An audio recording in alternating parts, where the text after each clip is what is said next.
जय श्री श्याम दोस्तों, आप सभी का मेरे YouTube चैनल सुबह सवेरा में स्वागत है। आज मैं आपको साईं बाबा व्रत कथा सुनाऊंगी। कथा अच्छी लगे तो चैनल को सब्सक्राइब करें और लाइक कमेंट करना ना भूलें। चलिए शुरू करते हैं। एक शहर में कोकिला नाम की स्त्री और उसके पति महेश भाई रहते थे। दोनों का वैवाहिक जीवन सुखमय था। दोनों में आपस में स्नेह और प्रेम था, पर महेश भाई कभी कभार झगड़ा करने की आदत थी। परंतु कोकिला अपने पति के क्रोध का बुरा न मानती थी। वह धार्मिक आस्था और विश्वास वाली महिला थी। उसके पति का काम धंधा भी बहुत अच्छा नहीं था, इस कारण वह अपना अधिकतर समय अपने घर पर ही व्यतीत करता था। समय के साथ काम में और कमी होने पर उसके स्वभाव में और अधिक चिड़चिड़ापन रहने लगा। एक दिन दोपहर के समय कोकिला के दरवाजे पर एक वृद्ध महाराज आए। उनके चेहरे पर गजब का तेज था। वृद्ध महाराज के भिक्षा मांगने पर उसे दाल चावल दिए और दोनों हाथों से उस वृद्ध बाबा को नमस्कार किया। बाबा के आशीर्वाद देने पर कोकिला के मन का दुख उसकी आंखों से छलकने लगा। इस पर बाबा ने कोकिला को श्री साईं व्रत के बारे में बताया और कहा कि इस व्रत को 9 गुरुवार तक एक समय भोजन करके करना है। पूर्ण विधि विधान से पूजा करने और साईं बाबा पर अटूट श्रद्धा रखना। तुम्हारी मनोकामना जरूर पूरी होगी। महाराज के बताए अनुसार कोकिला ने व्रत गुरुवार के दिन साईं बाबा का व्रत किया और 9वें गुरुवार को गरीबों को भोजन भी दिया। साथ ही साईं पुस्तकें भेंट स्वरूप दी। करने से उसके घर के झगड़े दूर हो गए और उसके घर की सुख शांति में वृद्धि हुई। इसके बाद दोनों का जीवन सुखमय हो गया। एक बार उसकी जेठानी ने बातों बातों में उसे बताया कि उसके बच्चे पढ़ाई नहीं करते, यही कारण है कि परीक्षा में वे फेल हो जाते हैं।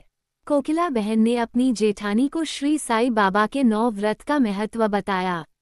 कोकिला बहन के बताए अनुसार जेठानी ने साईं व्रत का पालन किया। उसके थोड़े ही दिनों में उसके बच्चे पढ़ाई करने लगे और बहुत अच्छे अंकों से पास हुए। साईं बाबा 9 गुरुवार व्रत। साईं बाबा व्रत को कोई भी साधारण जन कर सकता है, यहाँ तक कि बच्चे भी इस व्रत को कर सकते हैं। साईं बाबा अपने भक्तों में किसी प्रकार का कोई भेदभाव नहीं करते हैं। उनकी शरण में अमीर गरीब या किसी भी वर्ग का व्यक्ति आए, उसकी कार्य सिद्धि अवश्य पूरी होती है। साईं बाबा व्रत एक बार शुरू करने के बाद नियमित रूप से 9 गुरुवार तक किया जाता है। इस व्रत को कोई भी व्यक्ति साईं बाबा का नाम लेकर शुरू कर सकता है। व्रत करने के लिए प्रातः स्नान करने के बाद साईं बाबा की फोटो की पूजा की जाती है। साईं बाबा की फोटो लगाने के लिए सबसे पहले पीले रंग का वस्त्र बिछाया जाता है। इस पर साईं बाबा की प्रतिमा या फोटो लगाई जाती है। इसे स्वच्छ पानी से पोंछकर इस पर चंदन का तिलक लगाया जाता है। साईं बाबा की फोटो पर पीले फूलों का हार चढ़ाना चाहिए। अगरबत्ती और दीपक जलाकर साईं व्रत की कथा पढ़नी चाहिए और साईं बाबा का स्मरण करना चाहिए। इसके बाद बेसन के लड्डुओं का प्रसाद बांटा जाता है। इस व्रत को फलाहार ग्रहण करके किया जा सकता है या फिर के समय में भोजन करके किया जा सकता है। इस व्रत में कुछ ना कुछ खाना जरूरी है, भूखे रहकर इस व्रत को नहीं किया जाता है। इस प्रकार व्रत करने के बाद 9 गुरुवार तक साईं बाबा के मंदिर जाकर दर्शन करना भी शुभ रहता है। घर के निकट साईं बाबा मंदिर न होने पर घर में भी साईं फोटो की पूरी श्रद्धा से पूजा करनी चाहिए। किसी भी स्थान पर हो, व्रत की संख्या 9 होने से पूर्व इसे मध्य में नहीं छोड़ना चाहिए। साईं बाबा व्रत उद्यापन। शिरडी के साईं बाबा के व्रत की संख्या 9 हो जाने पर अंतिम व्रत के दिन 5 गरीब व्यक्तियों को भोजन और सामर्थ्य अनुसार दान देना चाहिए। इसके साथ ही साईं बाबा की कृपा का प्रचार करने के लिए 7, 11, 21 साईं पुस्तकें अपने आसपास के लोगों में बांटनी चाहिए। इस प्रकार इस व्रत को समाप्त किया जाता है। शिरडी साईं बाबा चमत्कार। भारत प्राचीन काल से ही धार्मिक आस्था और पूजा उपासना में विश्वास करने वाला देश रहा है। यहाँ कई धर्म और वर्ग और संस्कृतियाँ अलग अलग होकर भी एक साथ रहती है। इसके साथ ही भारत में अनेक संत महापुरुषों ने जन्म लिया। कई संतों के द्वारा किए गए चमत्कार आज भी चर्चा का विषय रहे हैं। शिरडी के साईं बाबा के चमत्कार की अनेक कथाएं प्रचलित है। शिरडी के साईं बाबा पर देश के करोड़ों लोगों की अगाध श्रद्धा है।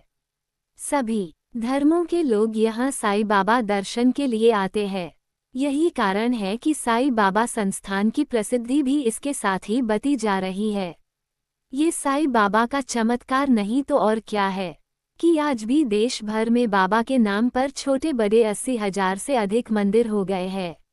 आरती श्री साईं गुरुवर की, परमानंद सदा सुर्व की, जाकी कृपा विपुल सुखकारी, दुख शोक संकट भयहारी, शिरडी में अवतार रचाया, चमत्कार से तत्व दिखाया, कितने भक्त चरण पर आए, वे सुख शांति चिरंतन पाए।